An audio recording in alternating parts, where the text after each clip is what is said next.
It's been about 5 months, so naturally I'm about halfway through with this 3-month project. So I wanted to stop and take a look back at what we've done so far and look forward with some expectations about what still needs to happen. To lay out a roadmap of how we got where we are and how to get where we want to be.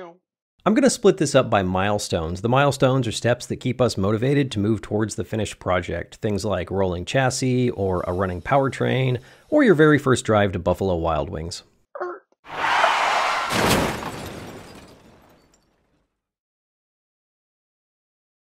Every good project starts with an idea, but every great project starts with 2 ideas. If you're like me, you have like 40 ideas for car projects. Best thing you can do is combine 2 of them. Like my Honda, I always loved the S600, but I also kind of always wanted a shifter cart with a license plate. With the Jag, I've been wanting to Tesla swap something for years, and I also want to daily drive a car that makes people wonder if I'm the Duke of something. This is the actual start of your project. It doesn't count until you have 3,000 pounds of metal in your garage. You don't have to buy the motor with the car, you can do that later, but then that sort of starts its own parallel path. For the Jag project, I kind of needed the powertrain and the car to start the project. Installing the powertrain was such a big tear-up to the original car that I couldn't really make significant progress without installing the powertrain. This is also the start of your misconceptions about cost and time. After getting your car and engine, you will add about 30% to what you've already spent and assume that's how much you will spend when the whole thing is over.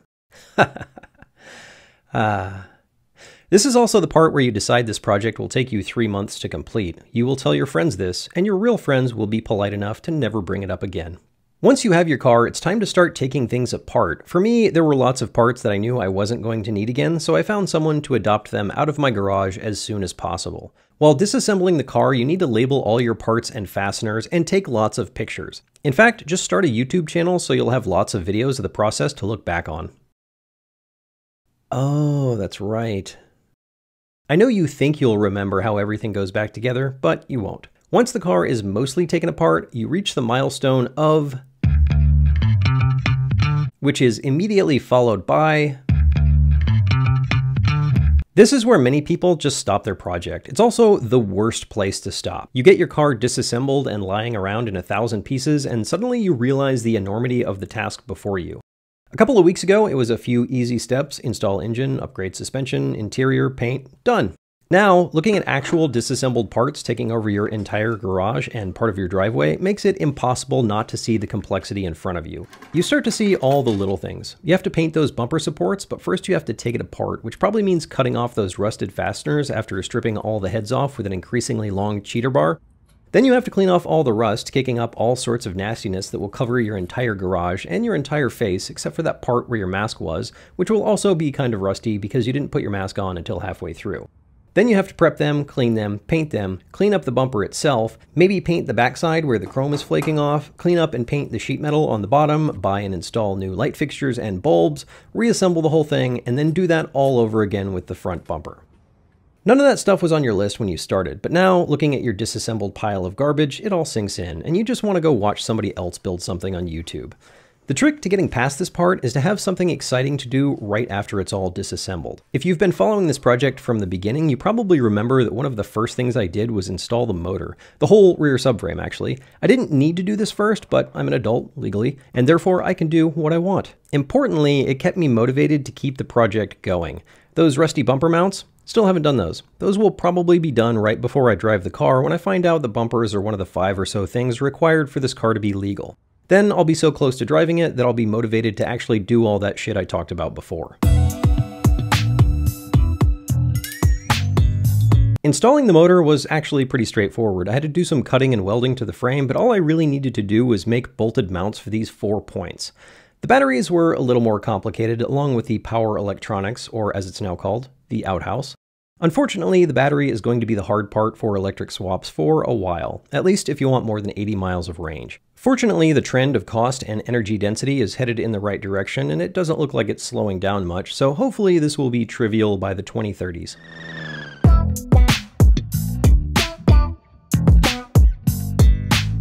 This can often be done in parallel with the powertrain install or even before it. If you're using the whole Tesla rear subframe like I am, then part of this will happen at the same time since your motor and rear suspension are all bundled together in this wonderful little package. The front suspension was this whole thing where I invented a new suspension that actually turned out to be an old suspension, but you can avoid that problem by having the tiniest bit of self-control.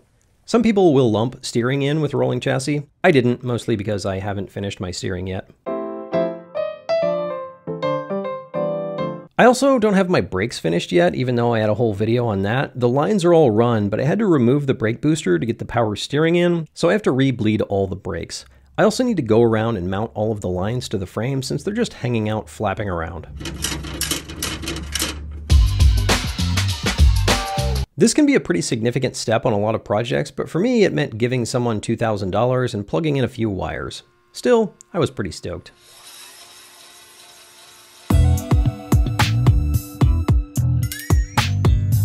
After you get your motor running, you'll need to get the rest of the powertrain operating. The transmission, drive shaft, differential, half shafts or axle. I don't have half of that stuff, and the other half came pre-assembled with this. So for me, running motor is pretty much running powertrain. Pretty much, except this controller doesn't have wired inputs to switch the battery between standby, driving, and charging, so I still need to make some sort of CAN bus controller to do that before I technically have a running powertrain. I am here, but I'm actually not here since I've not finished the steering or brakes or running powertrain, but they're pretty close, so we'll say I am here. I have heroically made it past the pit of despair. I have a rolling chassis with most of the steering, and I have a powertrain. I am currently trudging through one of the other common project car pitfalls, having too many projects at the same time. I don't mean having too many car projects, I mean having too many projects on the same car. See, I don't like to get too detailed when I plan stuff out, and I don't like working on too many subsystems at the same time.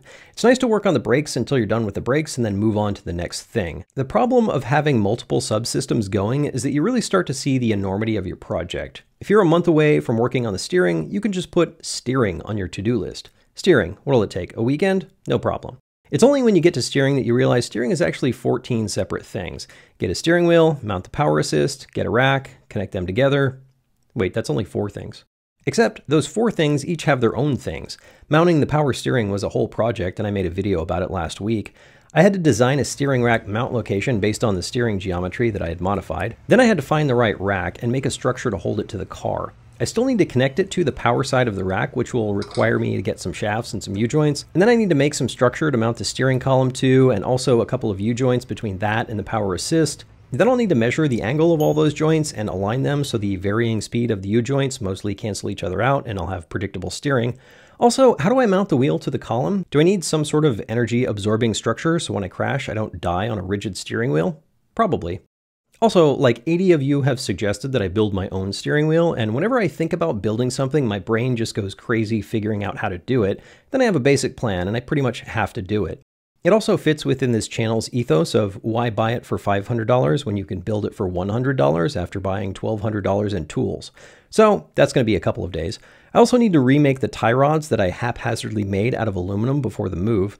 And that's just steering. Before I can drive the car, I still need to finish the cooling system, the brakes, the CAN bus controller, mount the seat, finish bolting the body to the frame, patch up all these holes in the floor, put some brake lights and signals on it, put some Dynamat on all the parts that are going to be hard to get to later, double check that the hubs won't separate when I take a corner, and wire everything up. Also, air suspension. All of those things I listed each have several sub-steps, and if I hadn't started working on all of them, I wouldn't know how long this list is, and I wouldn't be here staring at it, wondering if I'll be driving this thing before the sun goes supernova. So anyway, let's shrink all those back down and pick one. I'm almost done with the brakes, so I'll expand that one out. After that, we will consider finishing the cooling system, but no, keep that collapsed. We'll cross that bridge when we get there. For now, it's only one thing. That way I can convince myself that I am close to the next and perhaps most exciting milestone.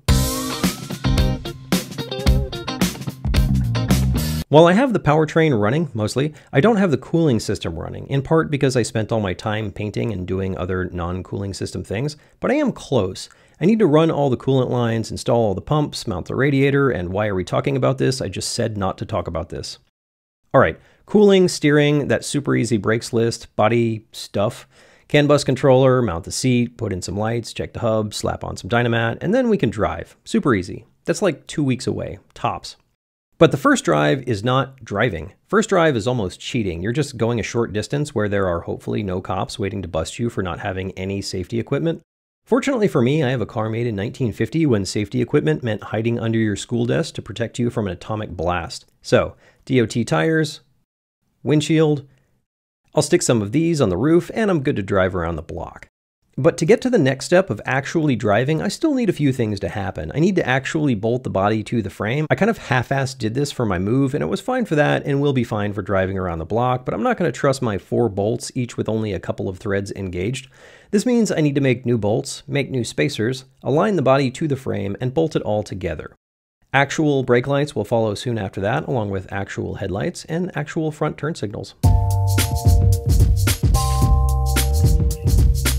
The next step is drivable to Buffalo Wild Wings. Why B-dubs? I don't know. I don't make the rules. I just think of them and put them on YouTube. This is a longer drive than just around the block, so you're going to need all that safety crap you ignored for the first drive.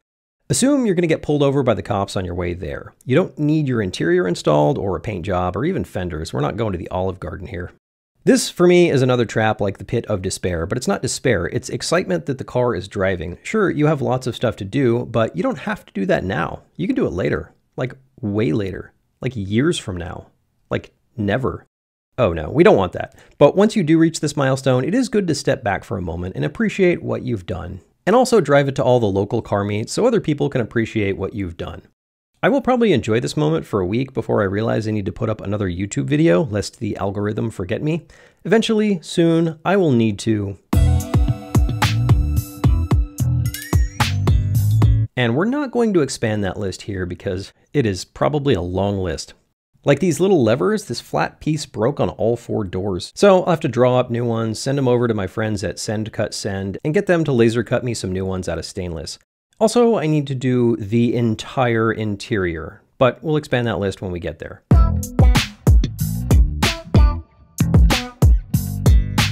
I never made it this far with a Honda. I actually didn't even make it to the interior, but for the Jag, I do want a nice interior. I'll have to see what the exterior looks like when I get it all together to decide if I want a new paint job or not. I also decided I'm not going to chop the top. I sat down and wrote down all of the things I'll need to do to make that happen, and it looks like a pretty long list. The length of that list convinced me that it looks pretty good the way it is. I think it even looks better this way. Yeah, it's definitely better. At some point, you will finish your car project. It's important to recognize this place because you will always have stuff to do. I finished the Honda like 6 years ago, and I still have a project list for it. The distance between finished and finished is literally infinite. At least it is for me. And that's okay. I like projects. And when you're finished, you don't have a project anymore. And that makes me sad. So I'll be finished when I'm dead. It used to be that you had to impress people to get people to watch your show. Now you just have to impress the algorithm. So do me a favor, hit that subscribe button. All hail the algorithm.